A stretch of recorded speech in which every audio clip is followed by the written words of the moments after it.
বাংলাদেশ নিম্ন মধ্যম আয়ের দেশ। নিম্ন মধ্যম আয়ের দেশ হওয়ায় অন্য দেশের তুলনায় আমাদের দেশের সরকারও গরিব। অথচ আমাদের দেশের সরকারের কাছে টাকা ছাপানোর মেশিন রয়েছে, কিন্তু আমাদের দেশে অনেক গরিব লোকও রয়েছে। তাহলে সরকার কেন অনেক টাকা ছাপিয়ে এই গরিবদেরকে দিচ্ছে না? এরকম প্রশ্ন যদি আপনার মনের মধ্যে ঘুরপাক খেয়ে থাকে তাহলে এই ভিডিওটি আপনার জন্যে।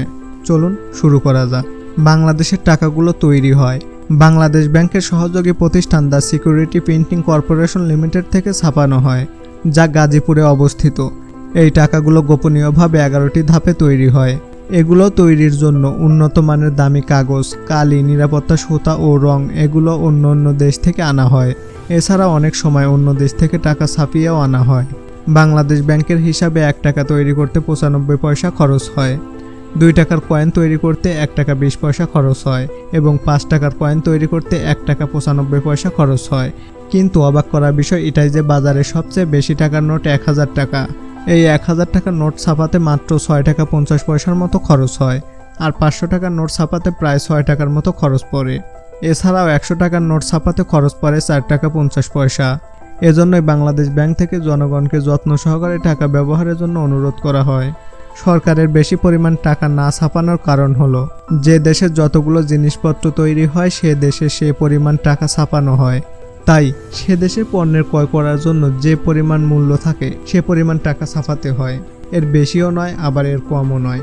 এর উদাহরণস্বরূপ বলা যায় যে বাংলাদেশে 2 কেজি চাউল উৎপন্ন হয় এবং এর দাম 150 টাকা, তাহলে বাংলাদেশ সরকার 150 টাকাই ছাপাবে।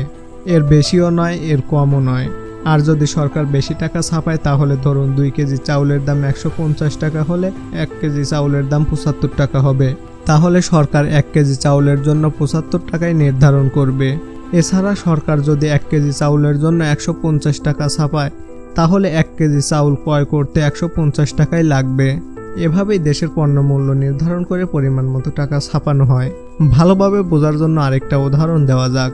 2001 সালে জিম্বাবুয়ে প্রেসিডেন্ট মনে করেছিলেন যেহেতু তাদের দেশে গরিব বেশি, এজন্য তাদের দুঃখ নিবারণ করার জন্য অনেক টাকা ছাপান। কিন্তু এটি তাদের বোকামি ছাড়া আর কিছুই নয়। তাদের অনেক পরিমাণ টাকা ছাপানোর ফলে সবাই কোটিপতি হয়ে গেছিলেন, কিন্তু তাদের 1 কেজি সবজি কিনতেও লক্ষ লক্ষ টাকা ক্যাশ দিতে হয়েছিল। এজন্য টাকা যদি বেশি থাকে তাহলে পণ্যের চাহিদাও বাড়বে এবং দামও বেড়ে যাবে। জিম্বাবুয়ে এখানেই থেমে থাকেননি। এ সমস্যা সমাধানের জন্য 2008 সাল পর্যন্ত অনেক টাকা ছাপিয়েছিলেন।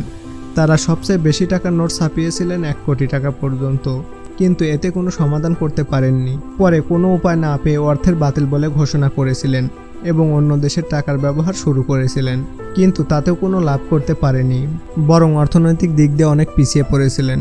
এই টাকা সম্পর্কে আপনার যদি কোনো মতামত থেকে থাকে অবশ্যই কমেন্টে জানাবেন। ভিডিওটি ভালো লাগলে লাইক দিবেন। ধন্যবাদ।